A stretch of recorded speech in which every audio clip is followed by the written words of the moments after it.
All right, here we go. If you've never watched this podcast before, it's for you if you work in optometry.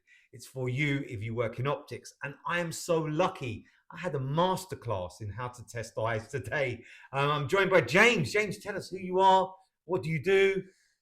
I'm an optometrist, work in East Midlands, run a independent practice with my wife. Been here for about 19, 20 years. House practice. House practice, yeah, not on the high street. It's beautiful, wonderful. You've got lovely staff. Yeah. And sometimes we interview a legend. Sometimes we interview people that are exceptional for different reasons. You've invented something, you've created something, a gap in the market. So all opticians, we're there to serve our patients. And if we can make some extra money by a vertical that happens to sit in with your ethics, we've got something for you. So please watch this to the end, because this is a pretty clever piece of kit. Will you tell us a little bit about yourself? How long have you been an optometrist? What is it you love about your job? And then we'll move on to what this light is.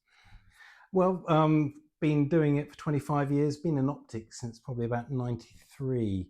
Got a job through a job centre to work as an optical assistant in London. No way. And then kept on doing different things. Eventually got persuaded to do the Optom course, and that was my second degree. And what was then your first? Biology. Good for you. So yeah, it fits. It fits, but no, and fell in love with the job. So it's just you're really good at it. Like people, you like can tell that you really them. enjoy testing sight. Yeah, doing eye examinations. It really was a masterclass, and you did everything. You looked after that patient. Refraction ophthalmoscopy. Do you have what is the bit that you love? No, I like it all. I don't think you can do the job without. Otherwise, it'd be pretty dull. So no, I enjoy every element of it. So we move on to this. When did you think about doing this? How did it come about? Well, and explain what this is. Well, first of all, it comes about just from, and I think probably most optometrists have that same wanting to have a holistic approach where you can tackle everything. It doesn't matter what a patient comes in with. Hopefully we can deal with it.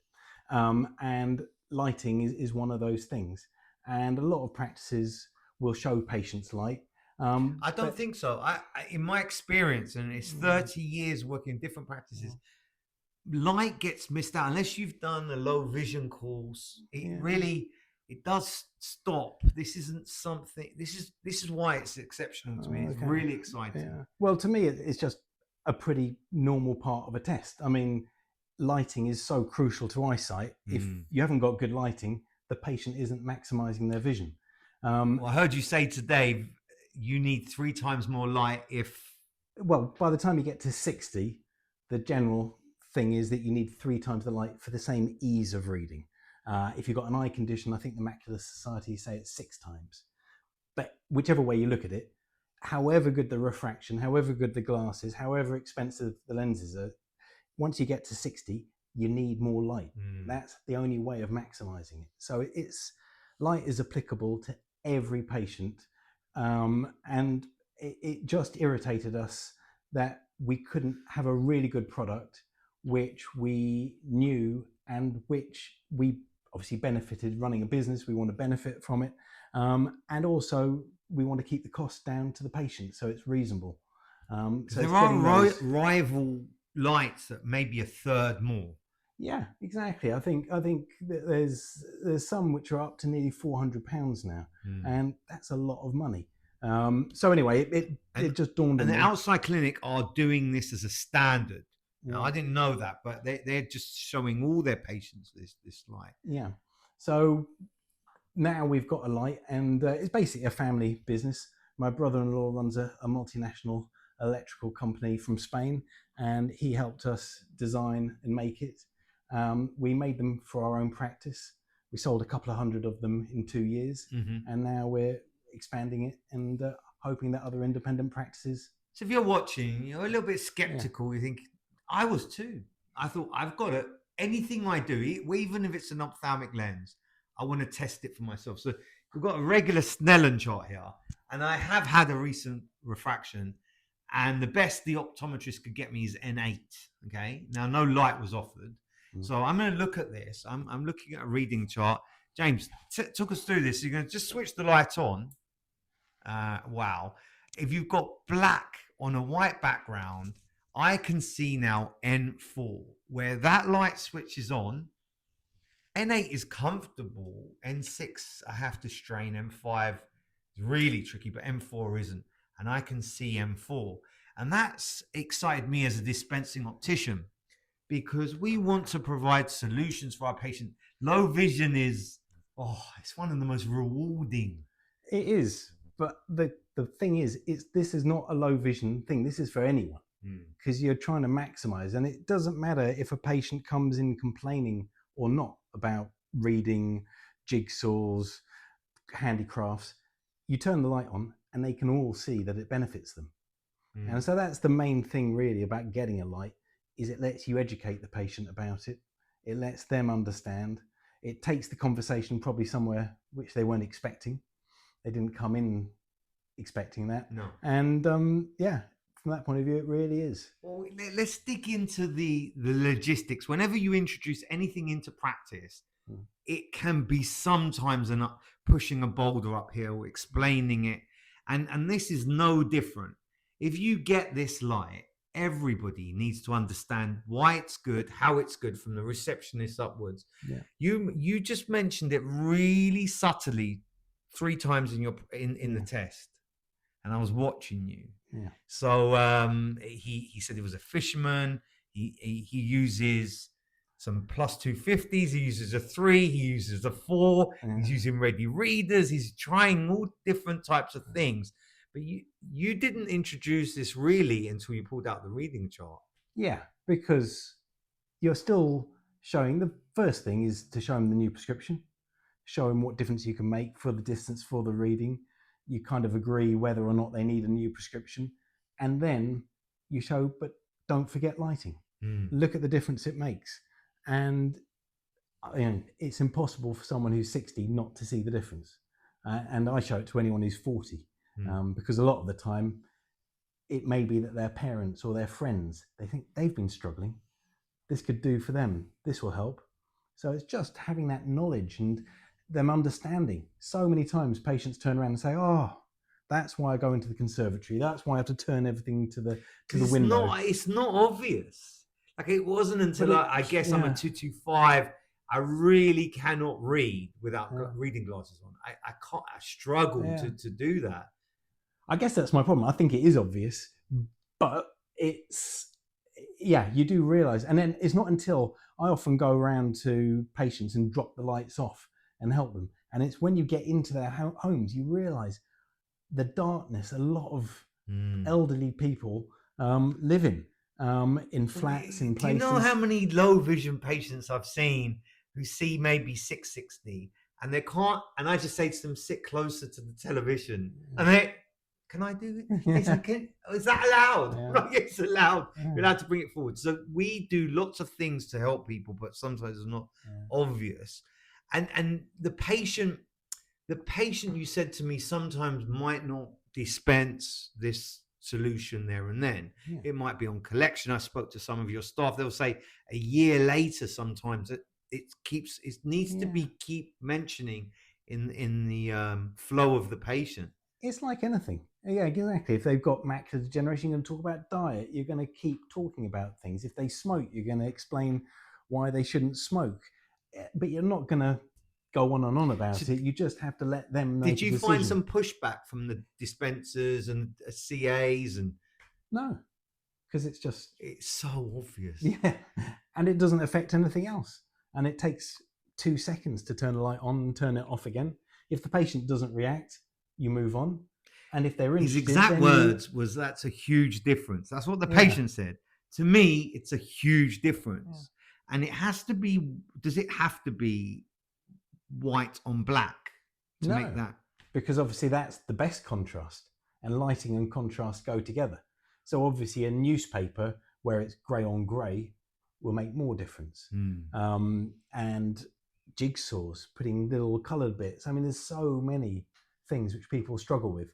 And I was speaking to one optometrist, and he said, well, what about everyone's on Kindles now? Everyone's on tablets. And say, well, yeah, they are, but there's still a lot of analog stuff out there. You've got to look letters. You've got to. How many books do you read a year? Well, I'm an avid reader. No, I'm an avid. Yeah.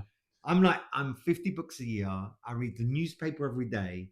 This makes life enjoyable. People, if you take reading away from patients, even if it's a marginal difference.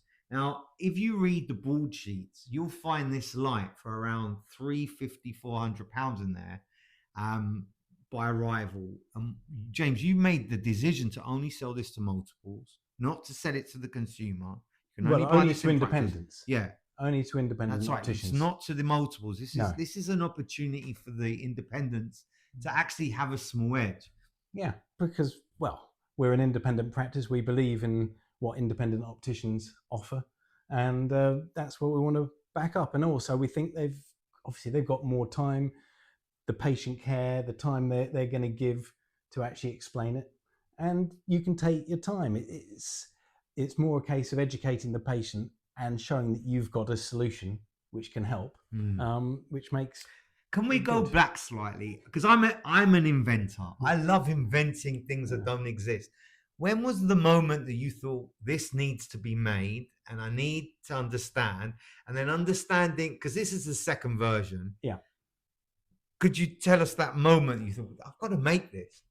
It's probably the moment I realised that my brother-in-law ran a multinational electrical company, which I'd forgotten for about 5 years. And once I realised that there was a way of doing it, because I wouldn't have had a clue how to manufacture and do anything. And then we set about it and understanding the light.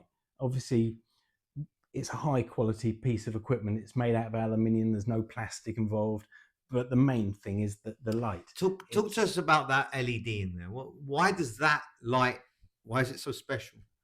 Well, we make the lights as well as the overall thing. So the LED, the main point is getting the color rendering index right. That's on a scale of 0 to 100. If you go all the way to 100, which is daylight more or less, it's a very white bulb, a very white light, which is quite uncomfortable. So we've just scaled that back a little bit to just over 95. And then you want to get the Kelvin, the warmth, right? So it's about 3,800. And it just means it's got clarity, crispness, but there's a bit of warmth in there too. And it's the combination of that, which means that people can enjoy it for hours instead of just a bright light, which is uncomfortable. So you're with a Presbo, and this was just behind the monitor. Yeah. And it's just part of the furniture. And you, when do you introduce it, or do you just take it patient by patient? Yeah, it's patient by patient. If I'm at the beginning and they talk about struggling for reading, I might immediately turn it on. Just say, look at that. Oh yeah, great. And then come back to it later. But normally I do it at the end of the refraction, once I've shown them what the new prescription is, whether there's been a change and whether there's not. And obviously we've all had patients where they come in, they complain about reading, they say, I can't see as well. And there's no real prescription change. The classic one for me is they say the newspapers have made the print smaller. Yeah. And I've become that guy. Yeah. I think it's a conspiracy against printing. But then this means, so if you have found a change in prescription, you show them that and you show the light. And if there is no change in prescription and there's no improvement you can make, you show them the light. And immediately they've got a solution to their problem. And that's what we're all about. We're trying to find solutions to help the patients. So do you remember the very first one that you sold? Do you remember? No. You can't remember? Or when it came from the box? Or do you remember the excitement of your idea turning to life? Well, it was great. It was great when we first got the first prototype, and I've still got it downstairs. So it's, and we've had it in the practice for 4 or 5 years now. And it still turn it on 8, 9, 10 times a day. That's another advice. This light bulb goes on for a long, long time. Yeah. We say 50,000 hours, but it's probably more than that. And if it goes, then we can just replace it with one of our bulbs. But it's not like anything. And that's one of the points we make to all our patients. This is not like anything you can get on the high street. It's custom made. It's You showed me a specific. picture of a sweet old lady, and she manipulated this duck neck. Yeah. Will you show us how that works? Because this is really clever. Because you can bring it into any reading that you like. Well, you can. Really, Tell you us- want to tell keep us. the strength Okay. like this. So you do want to keep it so it's got a nice gentle curve. But you can move it and you can turn it. You can face it any which way. So when people do need it lower, and it's got a good reach, so it can go over the back of a sofa, over a chair. So when you're in the room, you recommend it just to be behind the testing Yeah. chair. And And it's you can just- facing down. Obviously, you don't want glare. You don't want light going into the eyes of the patient. You just want it all focused on the target. And so if you bought in and you think, wow, I've got to have this in practice. I think every single practice should have one, because it's different to the light we have at home. So what I would assume might happen is the patients say, well, I've got something similar. And will you tell us about that? Because that does happen. Well, of course. And when you actually show it to people, some people will just buy it from you. Other people will go away. They'll buy something off the high street from Argos, John Lewis, something. And then they'll come back a year or two and they'll say, yeah, it's not as good as that though, is it? And then they get it. Obviously it's that normal thing. People have to make decisions themselves. And then if you show it to them again, they realize what difference it makes. I think you're onto something here. If you're watching this, there will be in the show notes how to get one. I think that you would be really pleased. And dispensing opticians on collection can do this too, because this really would make a big difference. It's always nice to know your favorite, whether it's to do with the light or not, your favorite thing to do in practice, and possibly your favorite patient. Is there something that comes to mind, your favorite experience of where you've made a huge difference?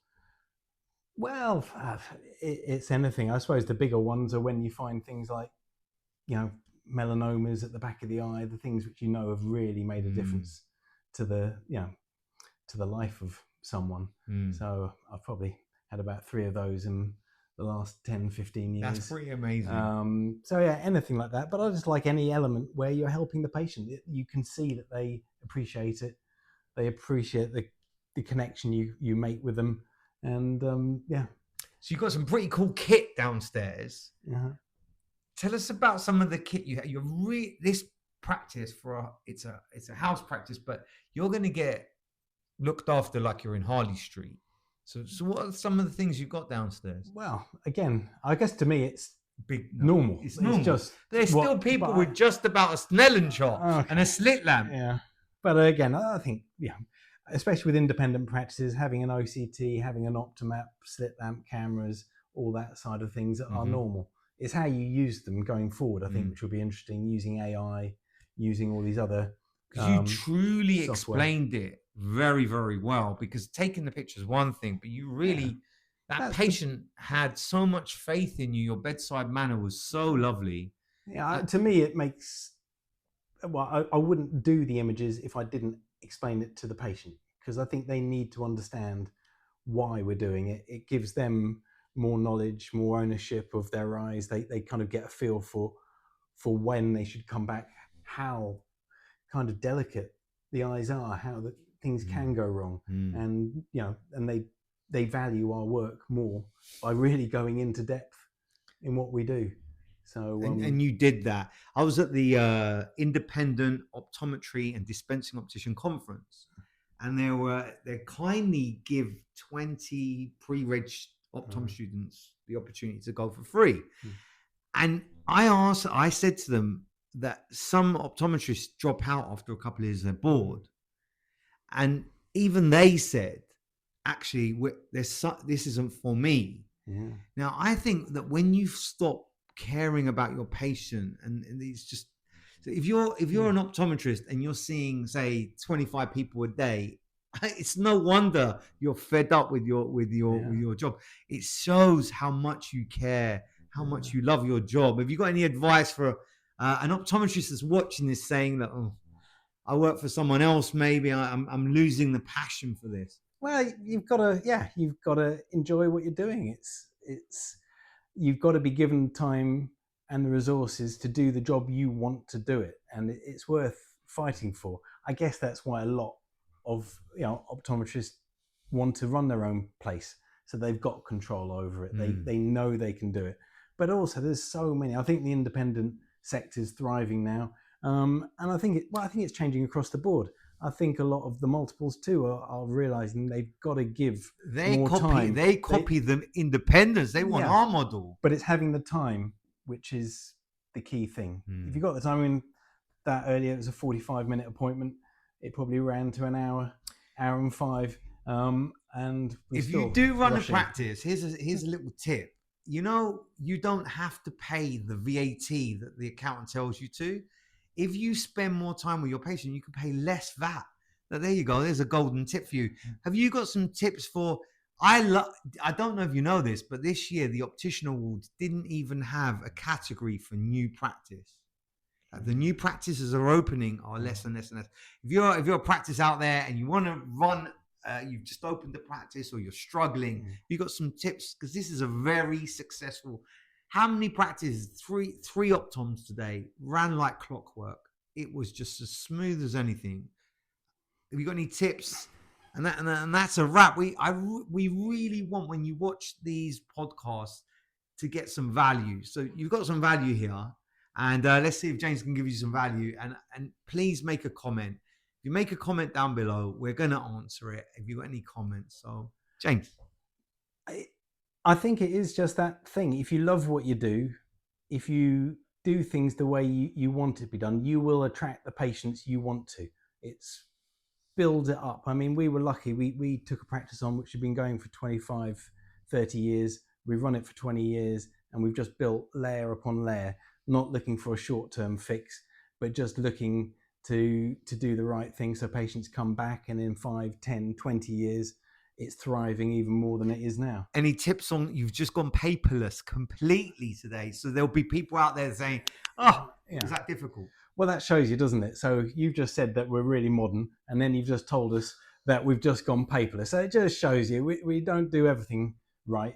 No, it's great. We've closed the practice, we do training, we've explained it from a long way out why we're going to do it, and as long as the whole team are feeling comfortable and they've got the backup and the support, then it works.